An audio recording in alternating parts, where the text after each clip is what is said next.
Sa pag-request nga ni Robert Bolick ng trade sa kanyang koponan na NLEX Road Warriors, marami nga ang nagsilabasan na mga koponan na nais siyang makuha. Isa na nga dyan ang kanilang sister team na TNT Tropang Giga. Alam na nga ng lahat na sa TNT pa din ito babagsak, kaya lang depende pa din yan sa kanilang mga bosses. Ang Magnolia Chicken Team Plagos ay gusto din makuha itong si Robert Bolick.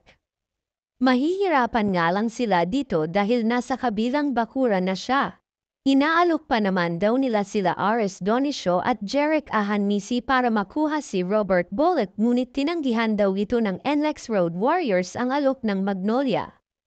May lumabas din na balita patungkol sa 3-team trade na kinabibilangan ng mga koponan na Blackwater Bossing at TNT Tropang Giga at NLEX Road Warriors.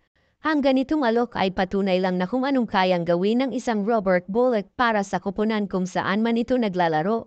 Kahit ang San Miguel Beermen ay gusto din ito makuha, kaso lang mabigat din ang kapalitan kaya hindi natutuloy ang kanilang transaction. Si Robert Bolick na ay naging nominado sa pagka-BPC o Best Player of the Conference sa nakaraang Commissioner's Cup.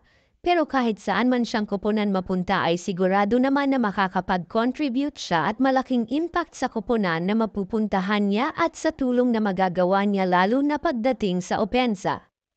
Ano sa tingin niyo mga idol, saang koponan kaya siya babagay? Para sa akin sana doon na siya mapunta sa koponan na champion contender na para makasungkit na siya ng kanyang unang championship.